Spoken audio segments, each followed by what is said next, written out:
Visitor ভিসার ক্ষেত্রেও তো একটি নতুন অ্যালার্ট কিংবা যেভাবে জারি করা হয়েছে সেই বিষয়টির একটু আপডেটটি যদি আমাদের দর্শকদের দিতেন।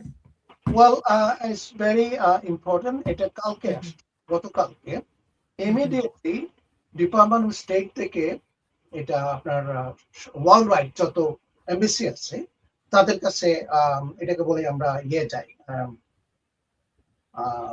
ট্যালেক্সের মতো যেটা বলি আমরা ইমিডিয়েট অ্যাকশন এখন থেকে হয়তোবা মানডে থেকে শুরু করবে। নন ইমিগ্রেন্ট ভিসা যারা ইন্টারভিউতে যাবে তাদের দুটো করা হবে। অল প্রশ্ন তো থাকবেই, এডিশনাল দুটো প্রশ্ন, আপনি আপনার দেশে কোনো সময় শিকার হয়েছেন কিনা, নির্যাতনের শিকার হয়েছেন কিনা, এবং আপনি দেশে আসলে আপনার কোনো ভয় আছে কিনা দেশে ফিরে আসতে। ভিসা দেওয়ার পরে আপনি ফিরে আসবেন, দুটো প্রশ্ন এডিশনাল প্রশ্ন কম্পালসারি। এটি কেবল ডিপার্টমেন্ট স্টেট থেকে গতকালকে কেবল গেলে আর্জেন্টলি ইমিডিয়েট এফেক্ট। সো এটা শুরু হবে। এটা আনসার কিভাবে দিবেন, that's a big discussion issue আমি মনে করি। কারণ এটার আনসার যদি আপনি ইয়েস দেন তাহলে আপনার ভিসা হবে না, কারণ আপনি তো আপনার দেশে আপনি নির্যাতনের শিকার হচ্ছেন, এবং আপনি আমেরিকা থেকে ঘুরে আসলে আপনি আবার আপনার মানে ইউ ক্যানট লিভ সেফলি, শান্তিভাবে থাকতে পারবেন না, তাহলে আপনার প্রবলেম আছে, লিগাল প্রবলেম থাকতে পারে, হোয়াটএভার। তো এই কারণে আপনাকে ভিসা দিবে না। আচ্ছা, তারপর আপনি নো বললেন, নো বললে আপনার ভিসাটা হলো, দুইটা আনসারে আপনাকে নো বলতে হবে। ইয়েস বললে তো ভিসা পাবেন না। সো দুইটা আনসার যদি নো হন, নো দেন, ওকে ভিসা হলো, ফাইন। হিডেন ট্রিকটা কি, এটা কেন হচ্ছে, হোয়াট ইজ দ্য রেশনাল, তাই না? এটা যদি আমরা বিশ্লেষণ করি তাইলে যদি আপনি নো বলেন, ওকে আসলেন, আসার পরে আপনি হয়তো বা অনেকে অ্যাসাইলাম সিক করলেন বা অন্য কিছু, অন্য কোনো অ্যাডজাস্টমেন্টে স্ট্যাটাসে গেলেন, স্পেশালি অ্যাসাইলাম, হ্যাঁ, স্পেশালি যারা অ্যাসাইলাম করবে ওরা ফাইল করলেন, ফাইলে যখন ইউএসসিএস ইন্টারভিউতে যাবেন আপনার রেকর্ড কিন্তু ওরা ওদের কাছে নিয়ে আসবে, ডিএস 160 এবং ইন্টারভিউ যেসব স্টেটমেন্ট আপনি দেন ইউএসসিএস এর কাছে এগুলা সব রেকর্ড দেখেন সিস্টেম থেকে। আসার পরে দেখবো যে আপনি তো নো বলেছেন।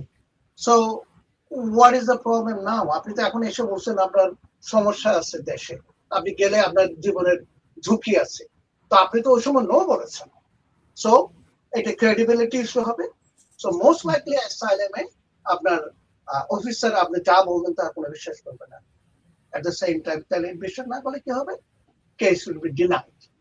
তো ডিনাই হওয়ার পরে সেকেন্ড অপশন কি, কোর্টে যাবে, জাজের কাছে, ওই রেকর্ড গভর্নমেন্ট অ্যাটর্নি ওই রেকর্ড আবার জাজের কাছে প্রডিউস করবে। জাজে তখন দেখবে ইয়েস ক্রেডিবিলিটি ইস্যু, জাজ আপনার কথা বিশ্বাস করবেন না, আপনি তাকে নো বলেছেন, এখন কেন হলো? ওকে, দেয়ার ইজ এক্সেপশন। এক্সেপশন হচ্ছে আপনি আসার পরে যদি কোনো সমস্যা হয়, কোনো প্রবলেম যদি হয়, এগেইনস্ট যে আসছে তার এগেইনস্টে যদি কোনো কেস হয়, তার বাড়ি টাড়ি যদি পুড়িয়ে দিল বা হোয়াটএভার, এটা যদি হয়, সো এটা একটু হাই হবে আপনার যারা এই সিচুয়েশনে পড়বে তাদের কেসটা প্রুভ করার জন্য। So there is a hidden danger, specially অ্যাসাইলামকে ডিসকারেজ করার জন্য। This is the rational. Excuse me. তার মানে ভিজিটর ভিসা কিংবা টুরিস্ট ভিসা কিংবা স্টুডেন্ট ভিসা সবাইকে কি এই দুটো প্রশ্ন করবেই? নন ইমিগ্রেন্ট ভিসা স্টুডেন্টদেরও করা হবে, অ্যাবসলিউটলি। কারণ তারা যদি, ওরা তো জানে সবাই হোয়াটএভার দ্য পিপল আর এভাবে এসে অ্যাসাইলাম সিক করে, তো অ্যাসাইলাম সিক করলে কিভাবে ওরা এটা ভেটিং করতে পারে, এইসব কারণেই আপাতত temporary pause, permanent pause, whatever, এইসব গুলো ওরা নীতিমালাগুলো ইমপ্লিমেন্ট করবে, কঠিন করছে। তো আগে যারা ভিজিট ভিসায় এসে অ্যাসাইলাম কেস করেছেন তাদের ক্ষেত্রে কি কোনো সমস্যা হবে? না, হয়তো গ্রিন কার্ডও পেয়ে গেছেন। না, তাদের কোনো সমস্যা কেন হবে?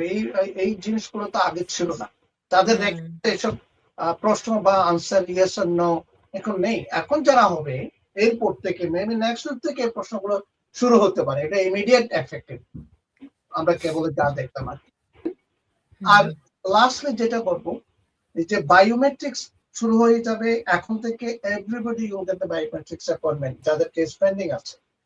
তো তার আগে অবশ্যই কনসাল্ট করবেন। এসে রেগুলার বায়োমেট্রিক্স থাকবে, ওখানে দুই ধরনের বায়োমেট্রিক্স অ্যাপয়েন্টমেন্ট থাকবে। একটা থাকবে রেগুলার, আর একটা থাকবে আপনাকে ট্র্যাপ, হিডেন ডেঞ্জার থাকতে পারে।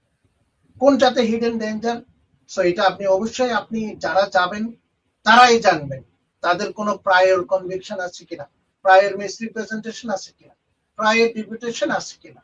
তো যারা অবশ্যই এরকম বেঁচে থাকেন, যাওয়ার আগে ডেফিনেটলি আপনারা আপনাদের লয়ার বলেন, আপনাদের লয়ার না থাকলে নতুন কোনো অ্যাপয়েন্টমেন্ট নিয়ে আপনি লয়ারের সাথে কনসাল্ট করে অবশ্যই যাবেন। So it's very important, it is gonna be start soon. খুবই ভালো একটি তথ্য আপনি আমাদের আজকে দিলেন, সেটি হচ্ছে ফিঙ্গারপ্রিন্ট আসলে এটি ট্র্যাপ না নর্মাল যে প্রসেসিং সেটির মধ্যে কিনা সেটি একটু বুঝে শুনে তারপরে যাওয়ার জন্য পরামর্শ দিলেন। এই বিষয়টিতে সতর্ক থাকতে হবে দর্শক, এবং আমরা সবসময় চেষ্টা করি যে নতুন আপডেটগুলো আছে সেই আপডেটগুলো দেওয়ার জন্য, এবং সে কারণে অ্যাটর্নি খায়রুল বাশার আপনার প্রতি অনেক অনেক কৃতজ্ঞতা, কারণ আপনি যখনই যে নতুন আপডেটগুলো আছে সেটি আমাদের দিচ্ছেন এবং দর্শকরা অনেক উপকৃত হচ্ছে, সে কারণে আপনার প্রতি আবারও অনেক অনেক কৃতজ্ঞতা। আপনি ভালো থাকবেন। ধন্যবাদ, আপনি ভালো থাকবেন, আপনার দর্শকদের জন্য শুভেচ্ছা। এবং একই সাথে দর্শক, আমাদের সময় হয়েছে আরো একটি